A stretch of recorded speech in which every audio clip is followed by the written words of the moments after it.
हम जिंदगी में हमेशा उस मिरेकलस पल का इंतजार करते हैं या फिर उस मैजिकल पर्सन का इंतजार करते हैं जो आएगा और हमारी जिंदगी बदल देगा, कुछ चमत्कार हो जाएगा।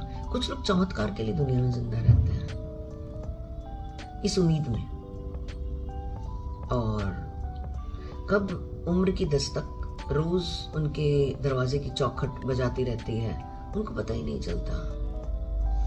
उनकी उम्र कब 40 से 80 हो जाती है और वो उसी मैजिकल मोमेंट का, उसी इल्यूजन में रहते हैं कि कुछ ऐसा चमत्कार होगा। ऐसा कोई चमत्कार नहीं होता।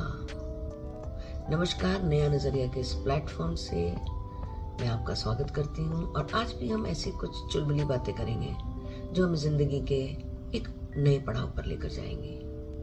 अब ये डिपेंड हम पर करता है कि हम कितना उनको अपनी जिंदगी में एब्जॉर्ब कर पाते हैं और कितना समझ पाते हैं।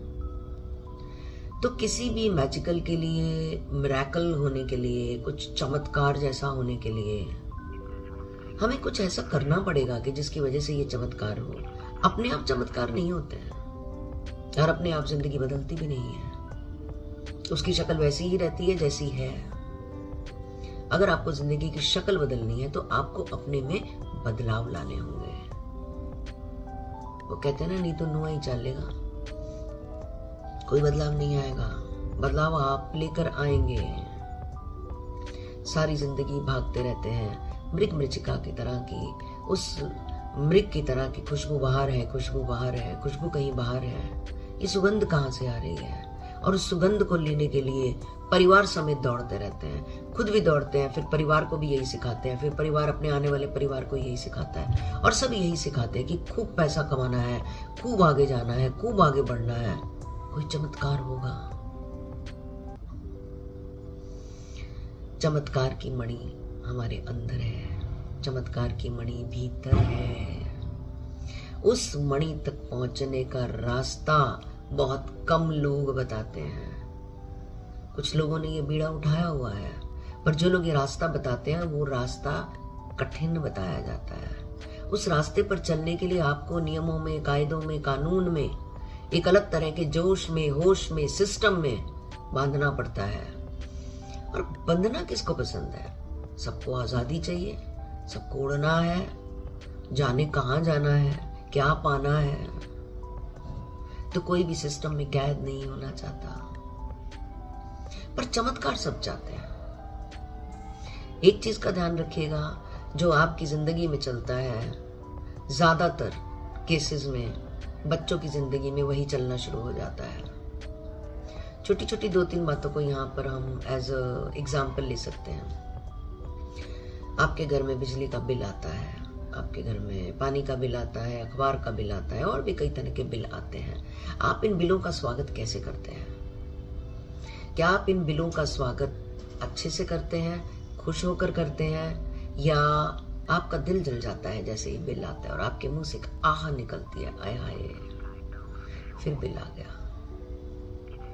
आपके घर में जब बिजली जलती है तो आपके घर का चप्पा चप्पा उस बिजली से रोशन होता है, आपका पूरा घर चमकता है। और जब बिजली चलती है तो आप पता नहीं अपने कौन कौन से अधूरे काम पूरे करते हैं। आपके बच्चे पढ़ते हैं, आपके घर में भोजन बनता है, आप टीवी देखते हैं, अपने ऑफिस का काम करते हैं, आपका लैपटॉप चलता है, आपका मोबाइल चार्ज होता है और जाने क्या क्या। अपने हजारों काम निपटाते हैं, अपनी जीविका चलाते हैं, तरक्की करते हैं, उन्नति करते हैं उस बिजली की वजह से। क्योंकि इसके बारे में पता तो तब चलता है ना जब एक दिन बिजली चली जाती है और इन्वर्टर भी जवाब दे देता है, तब इसकी वैल्यू समझ में आती है ना कि भैया इसके बिना तो जिंदगी जीरो है। एक टाइम था जब जिंदगी इसके बिना चल जाती थी, अब नहीं चलती। उसी बिजली का बिल आया है, उसी बिजली का बिल आया है, तो इसका स्वागत आप कैसे करेंगे? वो भी पूरा महीना आपने खर्च किया है, उसके बाद आया है, एडवांस नहीं दे रहे हैं। पर दुखी मन से बिल का स्वागत किया जाता है। हमें ग्रेटिट्यूड करना चाहिए कि हम इस लायक हैं कि हम बिजली का बिल पे कर पा रहे हैं, हम इस लायक हैं कि हमारे घर तक बिजली पहुंची है, हम इस लायक हैं कि हम ये सारा अरेंजमेंट कर पाए हैं। ईश्वर ने हमें इतना सामर्थ्य दिया है। इस वर्थ के लिए हमें उसका थैंक्स करना चाहिए। बट हम बिलों को देखकर क्रिबिंग करने लगते हैं। That is a wrong practice. यही चीजें जो विरासत में आगे जाने वाली हैं, जो आप करेंगे आपके बच्चे बिल्कुल वही करने वाले हैं। आप एक होटल में जाते हैं खाना खाने के लिए, और होटल आप वही चुनते हैं जिसका बिल आप पे कर सकते हैं। दूसरे होटल में आप खाना खाने नहीं जाते हैं। बच्चे कोई होटल बोलते हैं, वाइफ कोई रेस्टोरेंट बोलती हैं, आपका मन किसी में होता है, तो अचानक से आपके बच्चे एक रेस्टोरेंट के लिए जिद करने लगते हैं कि नहीं पापा हम तो वहीं चलेंगे। आप चले जाते हैं, और जब जाते हैं तो बहुत अच्छी सर्विंग होती है, आपको आपकी मुँह मांगी चीज़ें मिलती हैं, सब कुछ बहुत बढ़िया होता है, बहुत ही अच्छा होता है, पूरी फैमिली बहुत आनंद लेती है। पूरी फैमिली बहुत आनंद लेती है। और फिर क्या होता है, वही जो होना था, फिर से बिल आता है। और जब बिल आता है तो बिल तो आना ही था। बिल को देखकर एकदम से बोलते हैं मैंने तो कहा था किसी दूसरे में चलते हैं, यहाँ पे सब कुछ महंगा है, महंगा ही होता है। तुम ही लोग जिद करते हो और मन दुखी करके, और ऐसे वाले भाव में आप वहां से उठते हैं। अब क्या होता है कि जब आप वहां पर बैठे थे और आप एक शहंशाह की तरह बैठते हैं, आपकी चुटकी बजती है और चीज हाजिर होती है। वो कहानी सुनी थी ना चाचा चौधरी के साबू वाली, बिल्कुल वैसी सी कहानी चलती है। आप आवाज लगाते हैं ये चाहिए, वही आ जाता है, जो कहते हैं वही आ जाता है, जो डिश मांगते हैं वही आ जाती है। आपके आदेश पे सब हो रहा होता है, यानी कि आप उस कुछ मोमेंट्स में राजा की तरह बन जाते हैं और आपकी सेवा हो रही होती है। फिर वो बिल आता है, आपको इतना कुछ देने के बाद वो बिल आता है, आपको पूरा एंजॉय कराने के बाद वो बिल आता है, आपके हर ऑर्डर पर खरा उतरने के बाद वो बिल आता है। और बीच बीच में आप बोलते भी हैं खाना टेस्टी है। इनकी ये डिश, इस डिश का तो पूरे शहर में कोई मुकाबला नहीं है। I am crazy. बस मैं इसी एक डिश के लिए यहाँ पे आता हूँ, मेरे को बहुत अच्छी लगती है। यहाँ पे सब कुछ तारीफ वारीफ सब करने के बाद वो बिल आता है, फिर भी वो बिल चुभता है। क्यों चुभता है वो बिल? ग्रैटिट्यूड के साथ वो बिल पे कीजिए। आपके परिवार को खुशी दी उन्होंने, इतनी सेवा करी आपकी, इतनी रिस्पेक्ट करी आपकी, आपके हर ऑर्डर को उन्होंने माना, और भगवान ने आपको ये लियाकत दी कि आप उस रेस्टोरेंट में जाकर खाना खा पा रहे हैं। So be in gratitude for that. आप नए नए कपड़े खरीदते हैं, be in gratitude for that. जो आप करेंगे वही आपके बच्चे करेंगे। अगर आप ग्रैटिट्यूड करेंगे आपके बच्चे भी ग्रैटिट्यूड करेंगे। अगर आप हर टाइम मुंह सड़ाए रखेंगे, परेशान रहेंगे, पैसे को लेके क्रिप करते रहेंगे, शोर मचाते रहेंगे, या वैसे भी क्रिप करते रहेंगे, आपकी अगली पीढ़ी आपको देख रही है। आपकी अगली पीढ़ी आपको कॉपी करेगी, आपकी ज़ेरॉक्स कॉपी बनने वाली है। आप बिल टाइम से पे करते हैं कि नहीं, वो देख रही है। आप बिलों को देखकर क्रिब करते हैं या नहीं, वो देख रही है। वो सब कुछ देख रही है, आपकी छोटी छोटी रोज की बातें। आप घर में बड़ों की कितनी रिस्पेक्ट करते हैं वो देख रही है। आप छोटों के साथ कैसे बात करते हैं, आप हेल्पिंग हैंड्स के साथ कैसे बात करते हैं, जो आपके घर को जन्नत बनाते हैं। आप उनके लिए क्या भाव रखते हैं, उनके आने से पहले, उनके जाने के बाद उनके बारे में क्या बात करते हैं। आपकी अगली पीढ़ी आपको देख रही है। आपको अपनी अगली पीढ़ी को मोती बनाना है या पत्थर बनाना है, ये आप पे निर्भर करता है। कितनी वैल्यूज भरनी है ये आप पे निर्भर करता है। सब कुछ आप पे निर्भर करता है। माता पिता बनना कोई आसान काम नहीं होता है।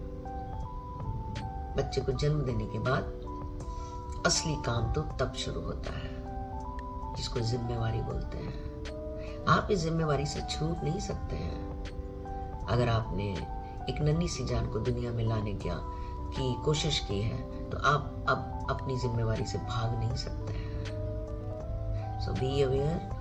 आप क्या बोल रहे हैं, आप क्या सोच रहे हैं, आप कैसा बिहेव कर रहे हैं, आपके कैसे विचार हैं, आप नई पीढ़ी को क्या सिखा रहे हैं। They are observing you. तो ऐसे छोटे छोटे, ये तो हमने एक दो एग्जाम्पल्स लिए हैं, ऐसी हजारों नियामतें हैं जो ईश्वर ने, अल्लाह ने हमें बख्शी हुई हैं। उन सब नियामतों के लिए हमें सिर झुकाकर, हमें हमेशा कभी भी जिंदगी में मिले ना, तो हमें ये समझना चाहिए कि गॉड की मर्सी से मुझे ये मिला है, गॉड ने मुझे इस लायक समझा इसलिए मुझे दिया, शायद मेरे कर्म कुछ ठीक चल रहे हैं इसलिए मुझे दिया, प्रभु ने मुझ पर मर्सी करी, प्रभु ने मुझ पर दया करी जो मुझे ये मिला। ये नहीं कहना कि मैं लाया, मैंने बनाया, मैं मेहनत करता हूं, मैं ही सब कुछ करता हूं, मैं ही खुदा हूं, मैं ही ईश्वर हूं। नहीं, आप पत्ता भी नहीं हिला सकते अगर उसकी इजाजत ना हो। ये उसकी इच्छा है तो सब हो रहा है। तो हमेशा कभी भी जिंदगी में कोई भी फायदा हो या बड़ा काम करो तो ये सोचो कि गॉड तुमने मुझ पे मर्सी की, मुझ पे दया करी, मैं तुम्हारा शुक्रिया अदा करता हूँ। और अगर कभी कुछ जिंदगी में नुकसान हो तो हमेशा ये बोलना है कि हे ईश्वर, तूने कम में बख्श दिया, तूने थोड़े में बचा लिया, नुकसान तो हुआ पर फिर भी जितना भी हुआ तूने कम में बचा लिया। हड्डी टूटी, जान तो नहीं गई, हजारों का नुकसान हुआ, लाखों का तो नहीं हुआ, लाखों का हुआ, करोड़ तो बच गए। नजरिया है, हम कैसे देखते हैं, कैसे सोचते हैं, कैसे बोलते हैं, कैसे करते हैं, सब नजरिया है। क्योंकि जो आपने सीखा है आप अपने बच्चों को सिखा रहे हैं, जो आपके बच्चे सीखेंगे वो आगे अपने बच्चों को सिखाने वाले हैं। This is a process. तो आप अपने बच्चों को तश्तरी में रख के क्या देने वाले हैं ये आप पे निर्भर करता है। क्या वो इतना बढ़िया है कि उनकी जिंदगी के काम आएगा, या इतना घटिया है कि उनकी जिंदगी बिगाड़ देगा, ये आप पे निर्भर करता है। तो जागरूक हो जाइए, बी अवेयर। छोटी छोटी बातें हैं, बहुत बड़ी बड़ी बातें नहीं हैं, छोटी छोटी बातें हैं, पर अगर जिंदगी में हम ये छोटे छोटे बदलाव भी ले आएंगे तो जिंदगी शानदार हो सकती है। सब डिपेंड करता है हमारे ऊपर, सब कुछ हम पे निर्भर है।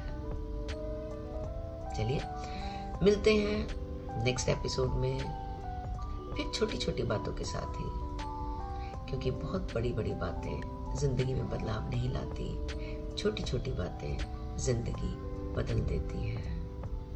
एक कील, एक पेच भी बहुत बड़ा काम करता है, एक सुई भी बहुत बड़ा काम कर जाती है।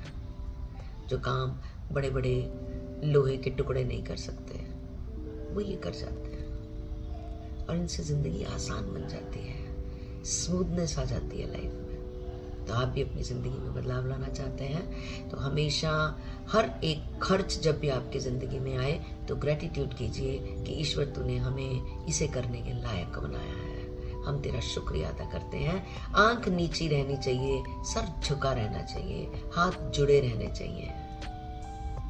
तो ईश्वर का हाथ हमेशा आपके सिर पे रहेगा, हमारे सिर पे रहेगा। तो चलिए चैनल को सब्सक्राइब कर लीजिए अगर आपको इसमें कही हुई बातें आपके ज़िंदगी में किसी भी तरह का बदलाव ला रही हैं। तो जुड़े रहिए, नहीं तो भीड़ में कहीं ये वीडियो खो ना जाए। मिलते हैं नेक्स्ट एपिसोड में एक नई सोच और एक नई अप्रोच के साथ, और ज़िंदगी का नज़रिया बदलते हैं। तब तक नमस्कार।